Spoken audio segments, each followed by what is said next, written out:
Welcome to Flipping Out with your host, Paul Lizell, your leader in virtual wholesaling and investing in today's real estate market. Each week, he will be joined by some of the biggest players in the real estate space who will share their experiences, knowledge, insight, and tips for making it big in the industry.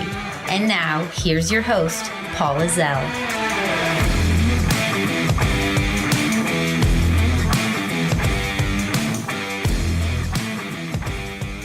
How would you like to have a full or part-time business that allows you to create a flexible work schedule around your busy lifestyle? Would you like to earn between $60,000 and $500,000 annually working from the comfort of your own home? If so, then virtual wholesaling may be the business for you. Contact us at reauctionacademy.com and find out how to get a jump start on building a cash flowing machine without the headaches of dealing with contractors and homeowners. With an investment starting as low as $7,000, you can be well on your way to living the virtual investing lifestyle of your choosing. Hello, everyone, and welcome to another episode of Flipping Out. In today's episode, I'm going to be going over entering new markets here. I'm actually out here in Casper, Wyoming in my hotel room right now, but I was out here looking at a fix and flip that I had done. And it's all completed now and on the market, looking great. We're getting great activity on it. Hopefully it moves quickly here. A lot of showings, so we'll see where it goes here. It's just been not even a week that it's been listed here. I think we're about 5 days in. So I'm hoping to expect some offers here in the next week or two. I'm out here looking at other properties potentially. We were looking at one other one to fix and flip at $85K, but there's already been people. So I told the agent, I figure we get outbid by a homeowner on this one, somebody who wants to live there. An owner occupant, and right now the highest bid's like around 105 or so. So we're out of that one. It's just the numbers don't work for an investor, but it does work for an owner occupant. But I'm out looking at now basically small level apartment complexes. We got a 12 unit and a 9 unit complex that I'm looking at right here. And made offers. They're listed, the 12 units listed at 475. We made an offer 420 on that one. They countered at 450. The 9 unit, which is 3 duplexes and 1 triplex, 4 separate buildings there. They're at 320 and I offered 285. They countered at 3. We'll probably meet somewhere kind of in the middle there. I'm hoping to be in the 290, 295 number at most. These properties need a lot of work, heavy renovations. They need kitchens, bathrooms. 2 of the 4 buildings need new roofs. You have new siding they need, a bunch of new windows, a lot of landscaping, some concrete work. So what I was originally looking at is potentially like a 350 budget. I'm now moving up to that 420, 425 number here, and that is with a manager too, somebody who's going to property manage it for me, not property manage, but be my project manager on this whole rehab project here. It's the realtor I'm using out in this area, and he knows the market really, really well. It's great as far as the location because it's in a great transportation. There's shopping and food and all that kind of stuff all around. And there's a lot of new construction right around it, which is bringing the values up, which is also very, very helpful. But when you're going out to a new market like this, and I want to do more here. It's kind of one of the reasons that I went out here. I rarely, as most of you guys know, I don't like to go to the properties. But if it's an area where I'm thinking long-term or potentially thinking of moving to Wyoming where I am, I definitely am looking at the Jackson Hole area and places in and around that Jackson Hole area. It's very pricey, but the real estate taxes are dirt cheap. Cost of living is a lot lower. Insurance is going to be lower. Schooling should be pretty decent. There's, going to be smaller classes. It's a higher end area. So I imagine I have some pretty good private and potentially public schools there. Those are things we're looking at. And when you're going to a new market, that's kind of some of the things you need to look at. Know what the cost is for utilities, know what the cost is for property taxes, because property taxes that I pounded in you guys over the course of this podcast are important in cash flowing properties. If you're in areas where taxes are high, like New Jersey, like New York, you're going to pay, your cash flow is going to really be diminished. And those places, and California too, right? And there's other states too that are high. You're just going to get killed on cash flow, and it's just going to keep going up over time. Your cash flow is going to get crunched more and more and more. So those are areas I don't want to hold long term. I do have a bunch of Pennsylvania rentals, and the taxes are not bad on those there, pretty decent, but I may move some of those and move rentals into this area here out in Wyoming and more in Texas and some other markets that are great for long term, like Ohio, like Indiana, like Tennessee. All these are great markets for long term rentals. I think Oklahoma could be good too in some areas as well, and even Kansas. You're just going to have a low cost of entry. One, you're going to have low taxes, low insurance cost. You're going to have lower rents for sure, but your cash flow is not going to be crunched as much. You just want to make sure you're in areas where they're desirable, where it's growing. So what I like to do when I'm looking at new areas to go to, so let's say you're in a major hub, a real growing area, right? So you got that circle, and that's pretty pricey, right? So I go outside that circle. There's 2 rings I'll go outside. One your outer ring, and I'll try to buy there, and then another ring outside even further, because figuring 5 to 10 years growth will go out to those areas, and that's where you're going to get major appreciation and lower cost of entry. So things to look for when you're entering a new market, and you definitely want to do that. You want to set up kind of a target and then go around there. Find out what is around there too, because there could be negative things in around. So, as far as landfills or other negative things in that area. Flooding, because you don't want to pay for flood insurance, which is another costly item in holding a rental. Don't ever get a property in a flood area unless it's a vacation rental, near the ocean or a lake, that will make up for it with higher rents. Otherwise, it's just going to eat up your cash flow. And looking at some of the municipalities, the townships, what they charge for trash, for water, for sewer. For example, I have a duplex up in Portland, Pennsylvania, and what they charge for water, sewer, and trash is ridiculous. It is just insane what the monthly cost is for that. So that's a property I'll just be fixing and flipping and will never hold in that area. It's something that it's important when you're looking at areas where you're going to buy properties, right? So my target markets right now, as far as where I'm looking to, not investment advice, right? But this is what I'm personally doing. I'm going to be looking more for rentals out here in Wyoming, where I could put these properties into a 1,000-year dynasty trust and get extra protections and potentially tax benefits. I'm also going to be looking at properties in Texas, potentially some in New Mexico too. Again, lower cost of entry and lower taxes. Nevada could be markets I'm going to be looking at there. I'm going to also look at these low income tax states where people are moving to. If you are really interested in looking at what areas you're going to have growth over the next decade, the no income tax states, states like Wyoming, like Texas, like Florida, like Tennessee, like Nevada. I think there's a total of 7 of them. Alaska, and I'm missing other one, might be Oregon or Washington. But Washington, I would avoid that state for the most part. It's got other high costs there and other issues that you don't want to deal with. But those are good markets to look at to hold rentals long term. And then it's looking at those areas, those states where the growth are. Idaho's got great growth too. They do have higher taxes, but we have is a lot of California people moving to Idaho, to Salt Lake City, Utah. They're even moving to Montana and Wyoming, unfortunately, to try to ruin this state with their politics, I guess, or these states. But hopefully they won't. Hopefully the people moving are sick of what those politicians do out there and vote the right way. We'll see. Time will tell on that. I know they're trying to flip Texas, but good luck on that. You're not going to be able to do that very easily. They'll always have Austin, but not much outside of that. But these are these are the things that you're going to look for when you're going into new markets, right? They're very important things for buy and hold, not just buy and hold though too, but fix and flip, right? Because you're going to get appreciation because there's so many people moving in these markets. I was listening to Ken McElroy, he has great YouTube channel, by the way, guys should take a look at it. He gives great info on that, on real estate in general.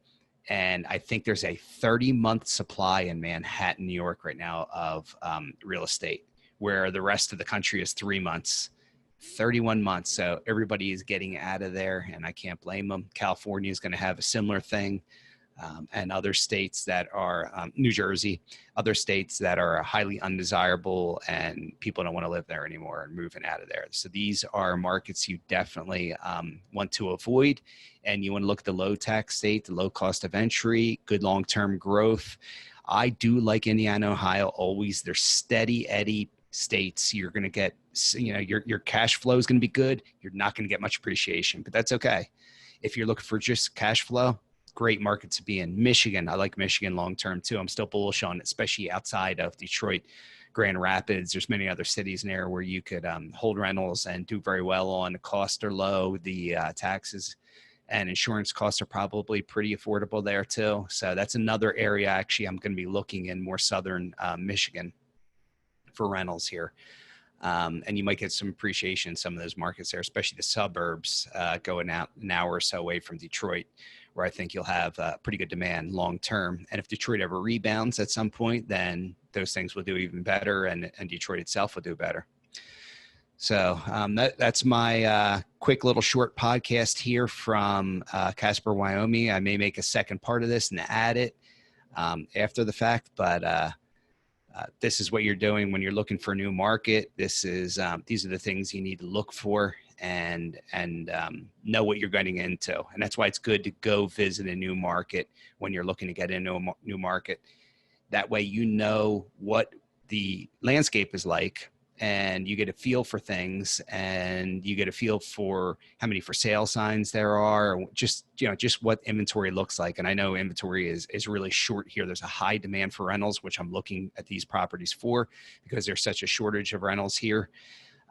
So I'm like I said, I'm bullish long-term here in Wyoming and also Montana. Montana is just a little bit more costly depending on where you want to invest there. But great states to invest in long-term, and great states if you like skiing like I do. All right, guys, back again. Following up on what we were talking about earlier, I did go visit the multi-unit property today, again, for a third time since I've been here. And then I took a look at a self-storage facility, too, that's also for sale. And be getting the numbers on that shortly, but it's a newer place. It looks pretty decent. Has RV parking as well. Two different parcels. One is 1.6 acres, which is what the facility is on. And then there's a 3.6 acre lot, 3.6 or 3.9, where the RVs are stored. And that, I think a lot of wasted space over there too. Could add more units if the demand's there for the self-storage. So that's something I'm looking at there too. Now I want to get into mindset and what you need, what your mindset needs to be if you're looking at a state or if you're looking to go into a new market, because most investors I talk to don't understand how I just buy blindly in all these different markets and then resell them without ever going to visit the property. And it's really just a mindset.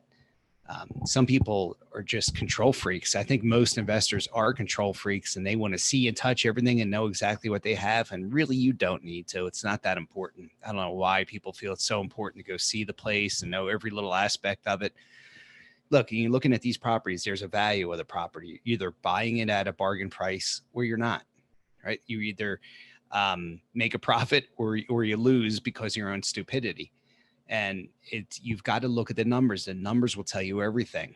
And it's just a numbers game. It's not go see it, touch it, feel it, waste my time and energy going doing all that kind of BS. And honestly, guys, that is really just a monumental waste of energy. I don't know why so many people spend so much time going out and looking at these properties. Have somebody else do it for you. Get videos, get pictures. The quality on these iPhone cameras is out of this world. So you get a pretty damn good idea from that. You get a good idea from pictures, and send a company like BPO Photo Flow to go look at properties for you and pay them 30, 35, 40 bucks to go take a bunch of pictures so you don't need to. And they'll even give you a short little write-up on the property. So the mindset, your mindset needs to be, I need to just find deals. I don't need to go out and look at these properties. So if you can't get into that mindset, if you can't figure out how to get into that mindset, don't get into virtual wholesaling, because you're just going to fail. It's not going to work for you. Stay local, find local rentals, find local properties for you to fix and flip, because you obviously need that and you feel more comfortable that way. And I don't want to tell you how to feel, but for me, it's really, really easy. I like virtual investing better. And I do like the fact that I can just come out to a place like Casper, Wyoming here and go check out the market, see what it's got both commercially, residentially, and see what the rents are, see what the resales like, see what the properties on the market are like, and just get a whole idea of what each market has, right? And each market is similar and different, right? Most markets have a ton of similarities. And right, what you're looking for a Walmart in that area potentially, or Home Depot or Lowe's, some kind of major department store like that. So you know that it's actually a large enough city for growth. And if you're looking in real rural areas, which I do at times too, you're not going to have that. It's a smaller town. It's more retired people, or people looking to get out in the middle of nowhere. And there are plenty of those people. So trust me, there are buyers in that market. For some reason, some investors get in this mindset that there aren't buyers for rural properties. And in case you didn't know it, this whole pandemic has switched everybody's thinking, and you have a ton of people looking in rural areas, and way more now than ever. So basically the market has come to what my investment style was, which is great for me because we're having a banner year because of that too. And I know I'm going to run into more competition now buying these rural properties because of it, which is totally fine. And I'll shift and I'll adjust from that, because wherever the people are flocking to, I'll shift and go to another spot that's now being neglected, another market or another area that's being neglected, and I can pick up things at a good price at. So just want you to understand your mindset is your most important thing in real estate investing. And if you want to virtually invest and have rentals in different states, you've got to have the right mindset, or you're not going to be able to deal with it right. For these properties here, my realtor, who already does manage properties, would be my property manager. He would be my boots on the ground. He'd handle everything. I may have a website like Buildium handle the rents and everything, so I can collect and get all the rents that way. I'd rather have that personally. That's just me, because I want to come directly to me as much as possible, and then I'll pay him out, or just it comes to me, and I could probably set it up so a percentage just goes to him or his company, and pay it that way. But there's so many different resources, guys, out there for you guys to use that you don't need to go to these markets. And maybe you want to go see it once, like I am here. Now I know what it is. And the only reason I'd come back out here again is to go manage or look at the project as it's going along, or just because I enjoy it out here and maybe want a vacation out here. You got the Platte River out here. You could do some fly fishing. There's mountains for skiing here, locally even. They're a little smaller. They're not as good as they are in Jackson Hole, but it's still going to be decent skiing out here. And it's a nice area. And it's close from Denver. It's about an hour and 5-minute flight from Denver. So it's easy to fly to Denver, then fly up here. But yeah, like getting back to the mindset, you just have to have a mindset that you're okay owning in an area where you can't easily get to. Right? And if you can't shift to that mindset, don't look at virtual investing. Right? I personally love virtual investing, and that's the mindset I'd rather have. I'd rather have things in areas where I can't get to, because then I'm less likely to go do anything to those properties. And if you want to, for maintenance, send somebody out there once every 6 months or once a year to take a look at the property, assess it, take pictures, photos, what needs done, what doesn't need done, and you can keep up with it that way. Very, very easy to do in this day and age with technology, guys. There's no reason for you to have rentals within 20 minutes of you, which, gosh, so many investors near me in Pennsylvania, I want to be within 20 or 30 minutes of my rentals. And I just don't get that mindset. I really don't. Don't overmanage everything. These guys are just overmanaged control freaks, and there's no reason for that. You don't need that. You can self-manage without a property manager out of your market. You can hire a realtor. Here's a little piece of advice. What I do a lot of times when I'm renting these properties out, you have two different options, right? If you want to do it real low cost, just make as much money as possible, get a lockbox put on that unit. You can get an electronic lockbox if you want, and give out codes, let people go see it, then have them go to either cozy.com to sign up in an application, or Buildium, or whatever other resource you're using, Propello, I think, or Propelio. Like, there's a bunch of other ones out there that do similar things.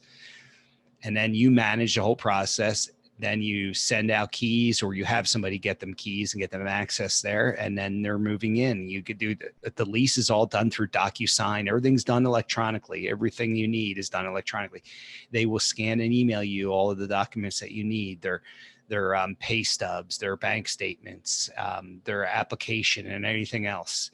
Everything is going to be done that way. So it's very simple. If you want to go the realtor route, which I've done in several markets as well, You have realtors take them there. Realtor takes the application, does everything, makes the recommendations to you that you should or shouldn't take these people based on such and such. And then they either get the first month's rent or half the first month's rent, whatever you want to do. I would entice the first month's rent just because they are going to be more motivated to rent it for you then. Getting a full month's rent is a nice commission. And then you can either keep them on as property manager and have them handle it, or do what I do where I just take it over from there. And then when I renew the lease, it's all done DocuSign like I do. With all my tenants, when I come renew, everything's sent them through DocuSign. They sign it, boom, and everything's updated. And rent increases, everything can be done through email and text messaging at this point. And as far as notifications, my tenants reach out to me through text message or email when they have any kind of an issue, or reach out to my VA, one or the other. You can have everything go through your VA if you want to get larger and have more units, and have a virtual assistant help you with doing that. And they can really manage all your properties for you, a VA, if you train them right. So it is pretty simple, as far as finding contractors out in that area. Not very hard to do out of states. Pretty easy to find guys, pretty easy to find handyman. And if you're dealing with a realtor out there, they will know local contacts, local handyman, local HVAC, electricians, plumbers, whatever you need. And it's really easy to manage properties virtually, guys. And I just want you to understand that and get in that mindset. And I'm going to end on that. I hope you enjoyed this episode, and we'll be trying to increase how many we're doing. I've been doing 2 a month. I'm going to try to increase this and maybe do 1 per week to get more episodes out there and get more information to you, get more good guests booked for you guys with all details. I do plan on having my agent out here in Casper, on a podcast. He's going to give information. He has detailed numbers on this Casper market from 2005 on. And I think that'll be a super interesting deep dive on a market for basically a 15-year period here. So I'm looking forward to that interview, and look for that one coming up soon. Thanks, guys. Have you ever felt that you hit a ceiling as a real estate investor? Or no matter how much time and money you spend on marketing, you just can't find enough deals to feed the family? You know what I'm talking about. You spend thousands of dollars per month on marketing. Then you have to drive all around town looking at properties, negotiating and talking with home sellers just to have some cancel on you at the very last minute. Do you have a steady stream of phone calls each day pushing you towards closing the amount of properties you want to close on each month? You say that you're going to do more marketing, but now you need to hire someone to handle the dramatic increase in calls. In fact, you may even need to hire someone to go visit the houses and talk with the sellers. Or if you do it yourself, you run the risk of burning out, losing deals, and giving your hard-earned cash away to the ever-rising competition in your area for you to take a second of rest. The majority of people that we have surveyed would tell you that despite the fact that their marketing looks really good, rarely does it bring in predictable leads. What you need to add is a new lead source that fills in a gap and consistently allows you to buy more houses. You don't want to do what I did. I remember having to rely on spending thousands of dollars each month on marketing, spending half my day driving around without even getting a single bite. And when they did, they cancel on me at the last minute. I made decent money, don't get me wrong, but the constant, endless grind became unbearable to the point where I would question, is it even worth it? So what's the good news?